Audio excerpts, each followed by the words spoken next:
Hello everyone. आज के class में हम लोग करने वाले हैं class 8 English chapter 1 Honey due का, जिसका नाम है the best Christmas present in the world. तो हम यहाँ पर करने वाले हैं इसके NCERT solutions with word meanings. तो सबसे पहले हम वर्ड मीनिंग्स देखेंगे, उसके बाद हम लोग एनसीईआरटी सॉल्यूशंस की ओर आगे बढ़ेंगे। So without much ado let's begin the class. तो सबसे पहला वर्ड है स्पॉटेड इट। इसका अर्थ होता है सॉ इट, मतलब आपने उसे देखा, स्पॉट किया या फिर आपने उसे नोटिस किया। सेकंड है स्कॉच मार्क्स। इसका मतलब होता है बर्न मार्क्स, मतलब जला हुआ निशान। जो आग की वजह से जो जल गया हो उस मार्क को हम लोग स्कॉच मार्क्स बोलते हैं। क्लमसिली, मूविंग और doing things in a awkward way. Clumsily का अर्थ होता है किसी अजीब तरीके से काम करना, उससे हम लोग कहते हैं क्लमसिली। वॉज गोइंग फॉर मतलब वॉज सेलिंग फॉर मतलब बेचना। रिस्टोर का अर्थ होता है रिपेयर करना, उसे ठीक करना।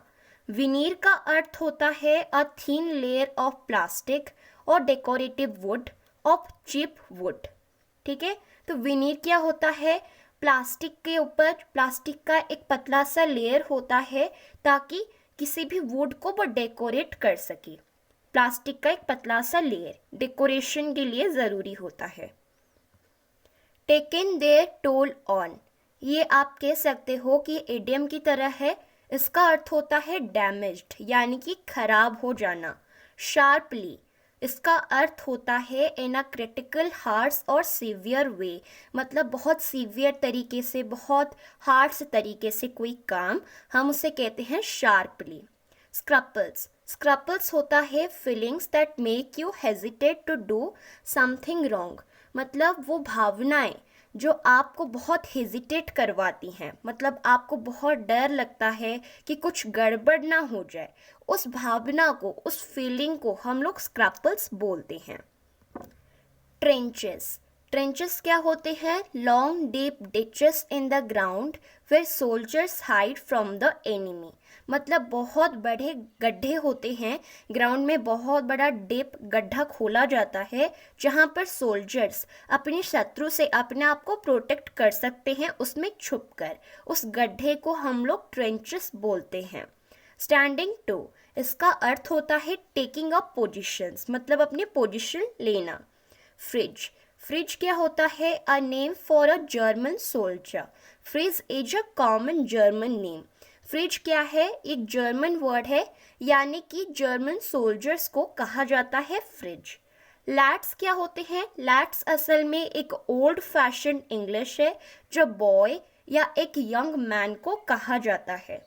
टॉमी क्या होता है? A common English name used here to refer to British soldiers.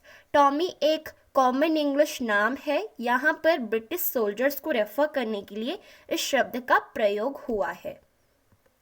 15 है दैट वुड बी दैट। इसका मतलब होता है दैट वॉज ऑल, यानी कि सब कुछ इतना ही, मतलब that was the end of matter, मतलब इस मैटर का अंत ये हुआ, मतलब पूरा बंद हो गया, एंड हो गया, हम उसे कहते हैं दैट वुड बी दैट, मतलब बस।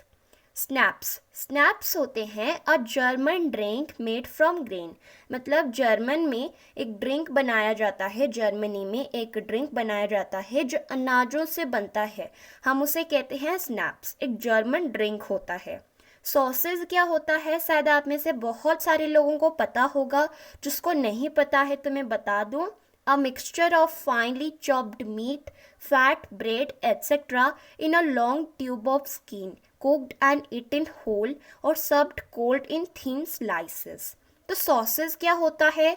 एक मीट होता है, नॉन वेजिटेरियन खाते हैं, ठीक है, एक मीट होता है, उसे फाइनली काटा जाता है, उसके मिश्रण को एक स्किन की तरह लॉन्ग ट्यूब में से सजाया जाता है। कुछ लोग तो थिन स्लाइसेस करके ठंडा खाते हैं, कुछ तो पूरा खा लेते हैं, ठीक है, एक मीट है। सेलो क्या होता है? सेलो एक कंपनी का नाम है, पेन कंपनी का नाम, पर यहाँ पर सेलो का अर्थ होता है a musical instrument like a large violin. Cello क्या है? एक म्यूजिकल इंस्ट्रूमेंट है, बड़े वायलिन की तरह दिखता है। आप सर्च कर सकते हैं, गूगल कर सकते हैं, आपको उसका पिक्चर मिल जाएगा। मार्जिपन क्या होता है? A sweet covering on a cake made from sugar, eggs and almonds.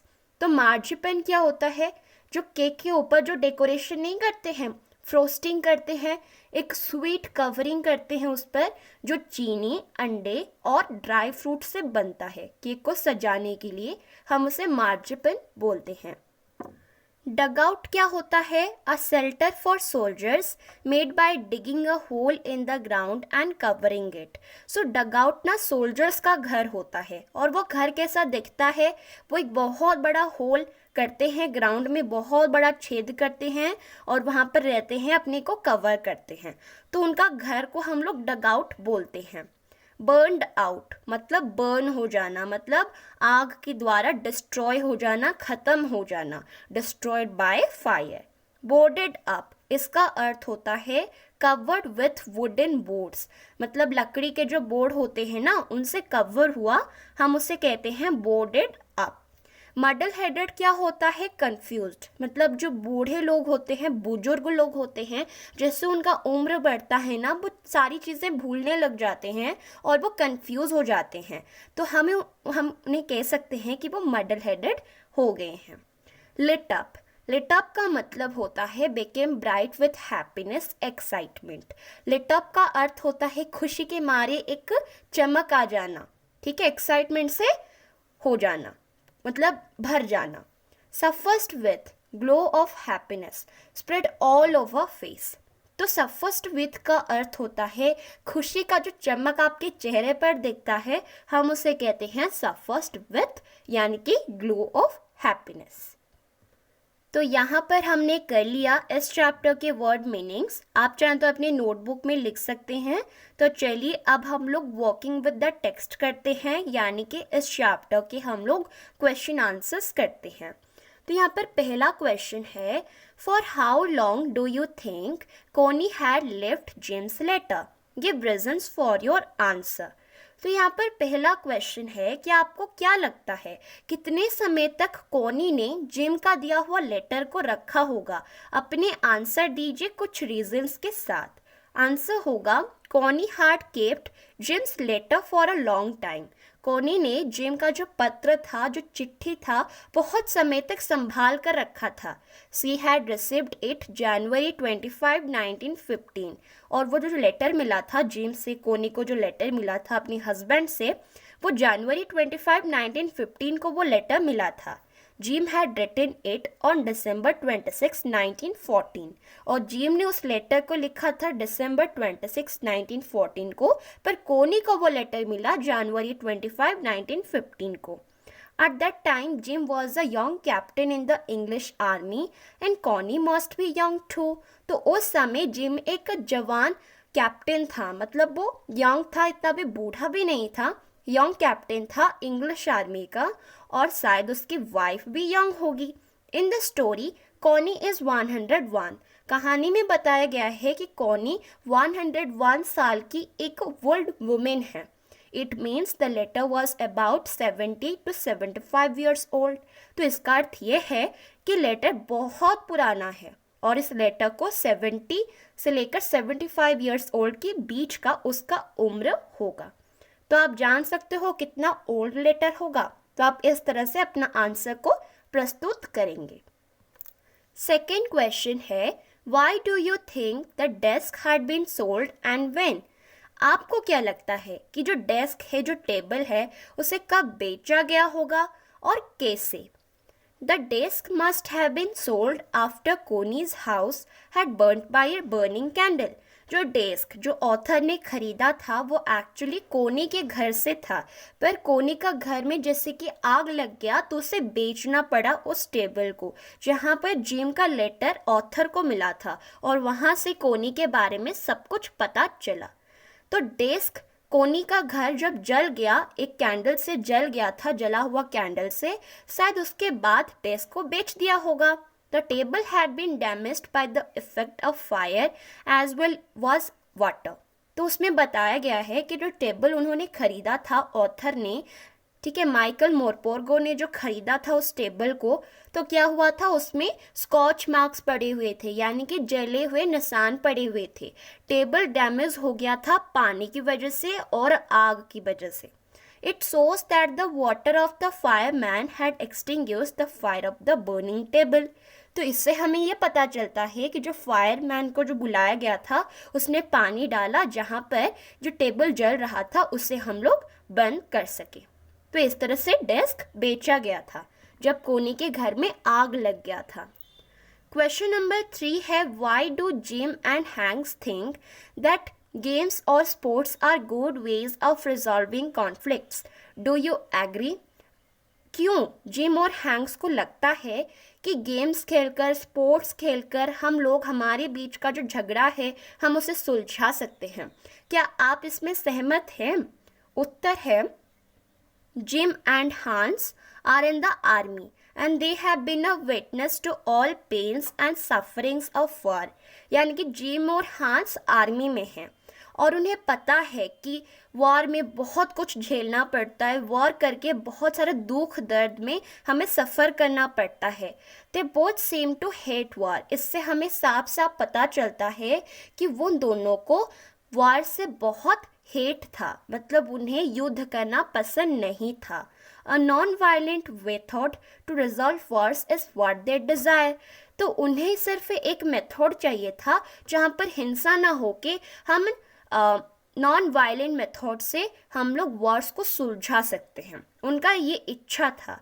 So they think that game और sports are good ways of resolving conflicts. और उन्हें ऐसा लगता था कि अगर हमारे बीच में कोई द्वंद्व है, कोई कॉन्फ्लिक्ट है, उससे सुलझाने के लिए हम लोग गेम या स्पोर्ट्स खेल के सुलझा सकते हैं. I agree that any peaceful method must be found to resolve conflicts between nations. Next question पूछा गया था, do you agree? मतलब क्या आप उससे सहमत करते हैं? तो आप लिखेंगे नीचे कि हाँ मैं सहमत हूँ, क्योंकि अगर कोई मेथड है जो हमें शांति देता है, कोई पेन नहीं देता है, हमें ज़रूर ढूंढना चाहिए ताकि बिना किसी सफरिंग के, बिना किसी पेन के हम लोग कॉन्फ्लिक्ट्स या वॉर्स को रिजॉल्व कर सकते हैं. Question number 4 है, do you think the soldiers of the two armies are like each other or different from each other? Find evidence from the story to support your answer. तो यहाँ पे 4th question में बताया गया है कि आपको क्या लगता है, दो आर्मीज के सोल्जर्स क्या एक ही तरह के थे, मतलब एक ही तरह सोचते थे या एक दूसरे से अलग थे? इस स्टोरी से सबूत ढूंढिए ताकि आप आंसर लिख सकें. तो आंसर हमारा कुछ इस प्रकार होगा. ऐसा ज़रूरी नहीं है कि आप उसे कॉपी कर लें, बल्कि आपने स्टोरी को समझा है तो अपनी ओन वर्ड्स में आप आंसर को फ्रेम कर सकते हैं. तो आंसर होगा, the soldiers of the two armies are like each other. यानी कि दो आर्मी के जो सोल्जर्स थे वो एक ही तरह के थे. दे ग्रीट ईच अदर, और वो एक दूसरे को पसंद भी करते थे, एक दूसरे को उन्होंने स्वागत किया. And eat, smoke and drink together. और उन्होंने क्या किया, एक साथ खाना खाया, एक साथ स्मोक किया, एक साथ ड्रिंक किया. दे हैप्पीली प्ले फुटबॉल. उन्होंने खुशी के साथ, जोश के साथ उन्होंने उस दिन फुटबॉल खेला था. The two captains talk affectionately about their lives away from the field. और दो कैप्टन, ठीक है, जर्मन के जो कैप्टन थे वो थे हांस वुल्फ, और ब्रिटेन जो ब्रिटिश आर्मी के थे जिम मैकफर्सन.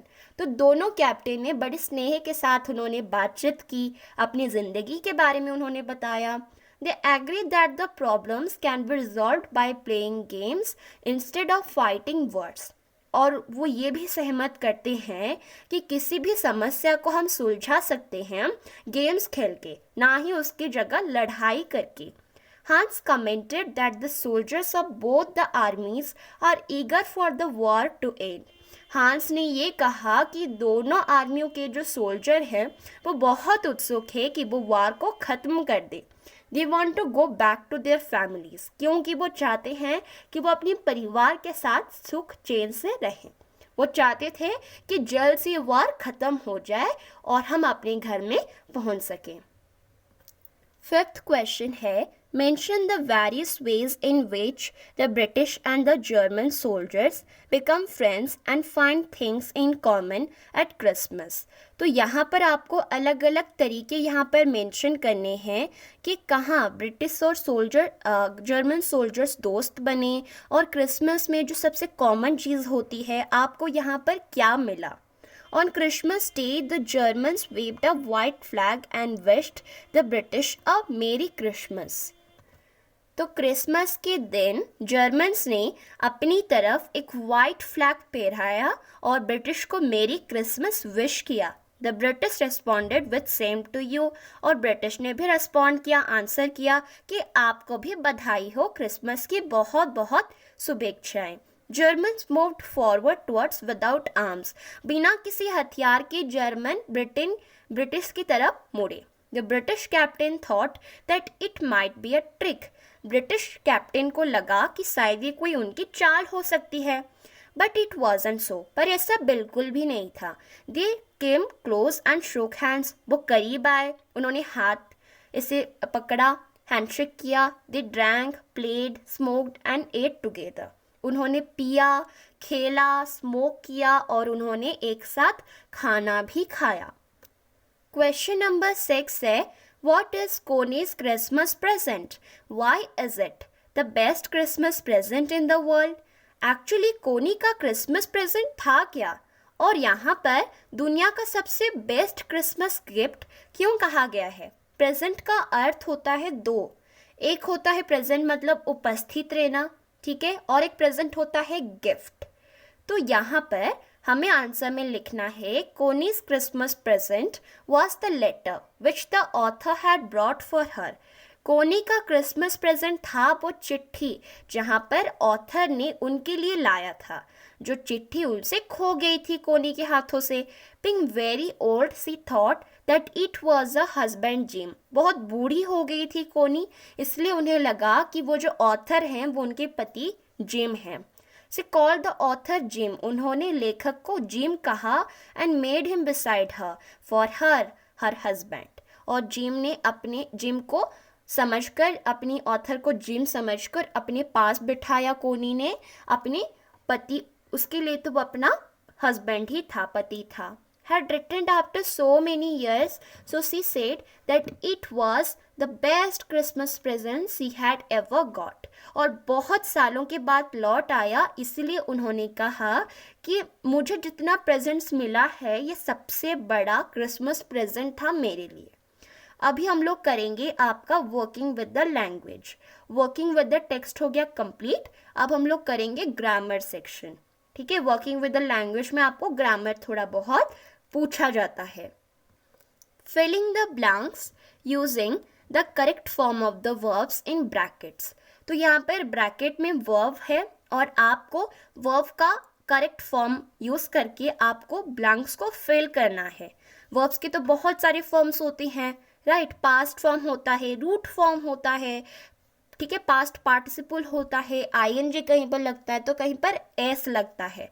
तो यहाँ पर वर्ब्स में वर्ब्स ब्रैकेट के द्वारा क्लोज हुए हैं और यहाँ पर हमें वर्ब्स का करेक्ट फॉर्म यूज़ करके हमें इन सारी खाली जगहों को भरना है. My little sister is very naughty. मेरी छोटी बहन बहुत शरारती है. When she dash back from school yesterday, she had dash her dress. तो यहाँ पर when से dash कॉम है, कॉम एक वर्ब है. तो कॉम का कौन सा फॉर्म लगाने से ये सेंटेंस ग्रामेटिकली सही होगा? सोचिए इसे. यहाँ पर हम लोग पास्ट फॉर्म लगाएंगे क्योंकि यहाँ पर yesterday यानी कि बीता हुआ कल के बारे में पूछा गया है. यानी कि yesterday मतलब वो चला गया है, वो खत्म हो गया है. तो ये हम कहेंगे अतीत के बारे में हम यहाँ पर बता रहे हैं. सो कॉम का हम लोग पास्ट फॉर्म लगाएंगे जो होगा केम. क्लियर? तो यहाँ पर आप लगाएंगे when she came back from school yesterday, she had dash tear होता है फाड़ना. तो उसने अपना ड्रेस फाड़ दिया था मतलब हो गया है. तो हम यहाँ पर करेंगे टॉर्न. टीयर का पास्ट फॉर्म होगा टर्न और कम का पास्ट फॉर्म होगा केम. इसे ज़रूर ध्यान रखें. ग्रामर में वर्ब्स बहुत इंपॉर्टेंट होती है. जो कॉन्जुगेशन ऑफ वर्ब्स होते हैं ना वो बहुत इंपॉर्टेंट होते हैं. We dash her how it had happened. हमने उससे पूछा कि कैसे हो गया, मतलब घट चुका है वो बात। तो आस्क का हम लोग पास्ट फॉर्म लगाएंगे जो होगा asked. She had quarreled with a boy. She dash him in a race and he dash to push her. तो यहाँ पे ब्रैकेट में है she dash मतलब सी सेड, उसने कहा, उसने हमें बताया कि उसे गुस्से में आकर अपना ड्रेस क्यों फाड़ दिया। तो सी सेड कहा मतलब उसने कह दिया है, पास्ट की बात प्रेजेंट में बताई जा रही है, तो यहाँ पर हम लोग से का पास्ट फॉर्म सेड लगाएंगे।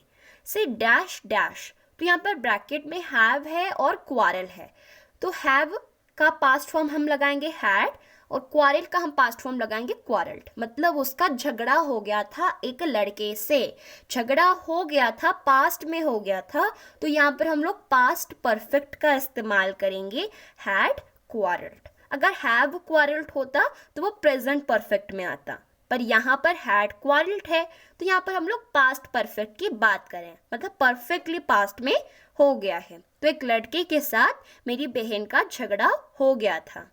She dash him in a race and he dash to push her. गुस्से के मारे उसने ड्रेस इसलिए फाड़ दिया। तो यहाँ पर वो अपना कहानी बताती है। यहाँ पर ब्रैकेट में है हैव और बीट, तो हैव का पास्ट फॉर्म हम लगाएंगे हैड और बीट का पास्ट फॉर्म यहाँ पर हम बीटन लगाएंगे, ठीक है, मतलब पास्ट पार्टिसिपल हम लगाएंगे बीटन, हैड बीटन। जो हैड बीटन, हैड क्वारल्ड, यहाँ पर जो क्वारल्ड है, यहाँ पर जो बीटन है, ये पास्ट पार्टिसिपल में आता है, ठीक है। तो यहाँ पर पास्ट परफेक्ट हो या प्रेजेंट परफेक्ट हो, हैव लगाया जाता है प्रेजेंट में, पास्ट में हैड लगाया जाता है, पर उनके पास्ट वर्ब का पास्ट पार्टिसिपल फॉर्म लगाया जाता है। बीट का पास्ट पार्टिसिपल फॉर्म होगा आपका बीटन, क्वारल का होगा क्वारल्ड। तो उसने उसे रेस में मारा था, मतलब जो रेस करते हैं ना, रनिंग रेस होता है, उस लड़के ने मेरी बहन को मारा था। यहाँ पर लड़की ने उस लड़की को मारा था रेस में, क्योंकि वो लड़का उसे कोशिश कर रहा था ताकि उसे धक्का दे और वो हो जाए, लूज हो जाए।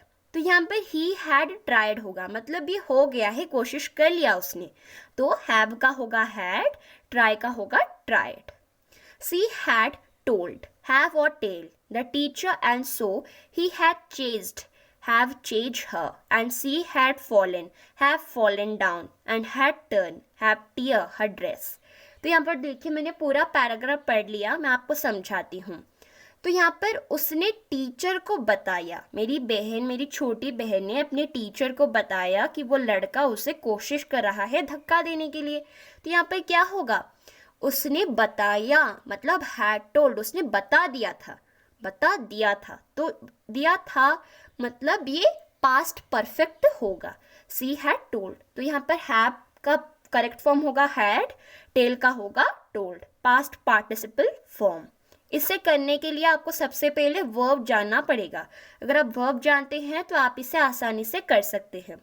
And so he had chased her, and she had fallen down and had turned her dress. तो यहाँ पर टीचर को उसने बता दिया, मतलब वो लड़का बहुत दुष्ट किस्म का था, तो यहाँ पर उसने टीचर को कह दिया, तो ये बात उस लड़की को पता चली, उसने उसका पीछा किया। चेज का मतलब होता है पीछा करना, तो हैड चेज्ड, हैव का होगा हैड, चेज का मतलब चेज मतलब कर रहा था, ठीक है, कर रहा था। And she had fallen down, और वो नीचे गिर पड़ी, तो हैव की जगह हम हैड लगाएंगे, फॉल की जगह हम लोग फॉलन लगाएंगे। फॉल का पास्ट पार्टिसिपल फॉर्म होता है fallen, had fallen down and had turn her dress, तो उसने अपना ड्रेस फाड़ दिया था, ठीक है, मतलब ये हो चुका है, मतलब पूरी तरह से कंप्लीट हो चुका है अतीत में, तो उसे हम लोग कहते हैं पास्ट परफेक्ट। तो आई होप आपको समझ में आ गया होगा। अगर इस क्वेश्चन के रिगार्डिंग कोई भी डाउट है सो आप बेझिझक कमेंट सेक्शन में बता सकते हैं, मैं आपको ज़रूर आंसर करूँगी। तो यहाँ पर हम लोग आपका नेक्स्ट क्वेश्चन करते हैं वर्किंग विद द लैंग्वेज का, वो है underline the verbs and arrange them in 2 columns, past and earlier past. तो यहाँ पर आपको वर्ब्स को अंडरलाइन करना है, तो कॉलम्स में अरेंज करके लिखना है। एक होता है पास्ट और एक होता है अर्लियर पास्ट। पास्ट होता है अतीत होता है, मतलब भूतकाल होता है, और अर्लियर पास्ट होता है आपका मतलब जो हो चुका है, पहले से पूरी तरह से हो चुका है, हम उसे अर्लियर पास्ट कहते हैं। अर्लियर पास्ट होता है आपका पास्ट परफेक्ट। जैसे कि हमें पास्ट मिला है सेट आउट, ठीक है, तो यहाँ पर हमने वर्ब्स को अंडरलाइन किया, तो सेट आउट जो हमें वर्ब मिला हम इसे पास्ट में रखेंगे, जो मतलब हो चुका है, पास्ट है, मतलब भूतकाल। स्टेड, अराइव्ड, केम, सैट, एट, रिटर्न्ड, तो ये सारे होंगे आपके पास्ट। और उसके बाद अर्लियर पास्ट में जो हमें मिला वर्ब को अंडरलाइन करके, वो मिला had seen, had left, had gone, had packed, had fallen. मतलब वो देख चुका था, वो चला चुका था, वो जा चुका था, उसने पैक कर चुका था और वो गिर चुका था। मतलब वो पूरी तरह से वो कंप्लीट हो चुका है। अर्लियर पास्ट होता है आपका पास्ट परफेक्ट, ठीक है। तो आपको वर्ब्स को अंडरलाइन करना है, कौन से पास्ट में जाएगा, कौन सा अर्लियर पास्ट में जाएगा, 2 कॉलम्स में आपको अरेंज करना है। तो यहाँ से हमारा जो क्वेश्चन आंसर है वो कंप्लीट हो चुका है। आई होप आपको समझ में आ गया होगा। अगर आपको इस चैप्टर में कोई भी डाउट है so feel free to comment below, और आपको इंस्टेंट सोल्यूशन मुझसे मिल जाएगा। सो मिलते हैं अगले भाग में, जहाँ पर हम लोग बात करेंगे इस हनी ड्यू बुक का चैप्टर 2 के क्वेश्चन आंसर्स, वो है द सुनामी।